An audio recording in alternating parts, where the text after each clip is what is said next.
You're an HR person, and one of the people, still. or still are, right? One of the people that I interviewed for one of the book said that one of the things that was an unintended consequence that he was grateful for, when they started becoming consciousness, when they consciously started practicing being kinder, and they actually tried to cause marketing initiative that didn't work the way they thought it would. Right. But it shifted the behavior of the employees. And he said that in his company, what he had put a price tag on turnover, one of the intangible things, he went out and said, what does turnover really cost me that I can count?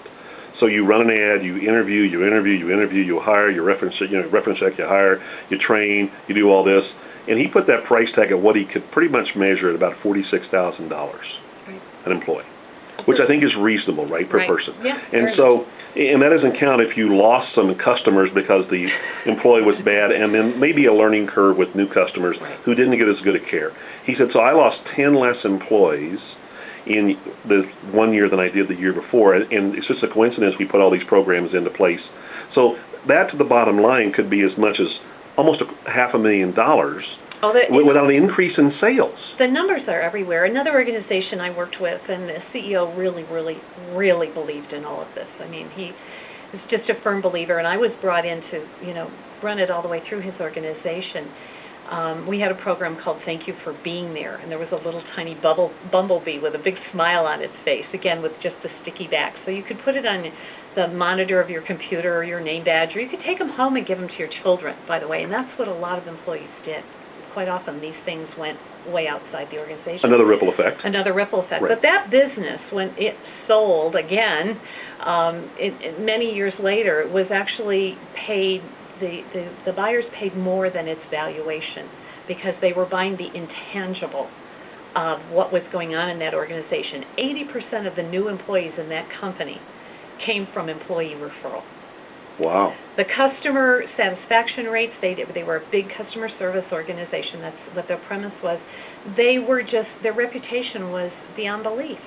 People, big organizations wanted their customer care done by these people because they saw that normal going on right in the environment where the customer care call would be taken, and it just naturally accrues to the caller on the phone. And they felt it, too. They feel it. They can feel it. They can tell. I mean, how many people do we know that have taken a call from a customer service agent that is not having a good time at work?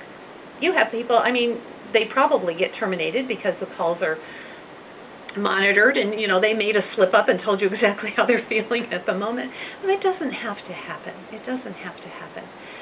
There isn't any job on this planet that doesn't need some affirmation.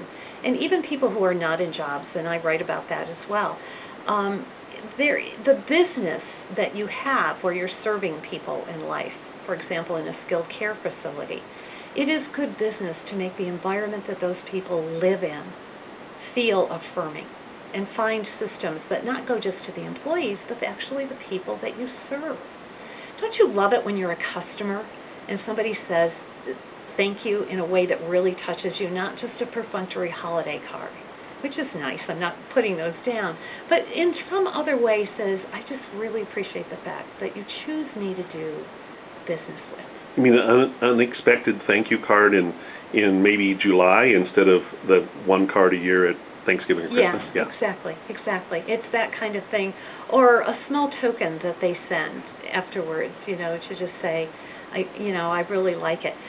You have to remember, when we were children, people put gold stars on our papers. And that changed our behavior exponentially. You can put gold stars on the papers of vice presidents right now and have almost the same effect. So a thank you is kind of a psychic gold star, and I appreciate you. I'm grateful for you showing up, as you said. The one lady said to this employer, you said that you show up. You show up. You show up, and you're here, and you're present, and you're real, and I can count on that, and that's important because that means something in our business. So, well, we were going to talk about 10 minutes. We've talked about 15 so far.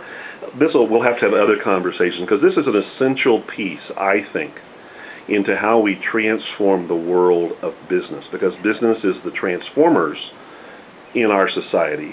Nonprofits. It does have to start there. It does have to start there. Because it ripples out. And I talk to companies that start green programs. The ripple effect from business is extraordinary, where they start green recycling programs, and people who at home had never recycled before go home and start recycling. And the kindness programs, to me, the businesses are the drivers. So my mission, and what we hope Goodonomics does, is we can highlight those stories, of which you've got a whole bunch of them, obviously, but you've got an approach that I think people will listen to, hopefully. And I'm honored that you took the time here at a book signing for Jonathan Mansky's book. And we are at Sherry Armstrong's Awards and Signs office. And she has this wonderful thing we didn't even get to with sending the kudos on a website, and also we'll have to spend some more time with you and Sherry, because this is a great topic. Thank you so much. I'm honored. And let's go enjoy the rest of the evening. We will. Thank you.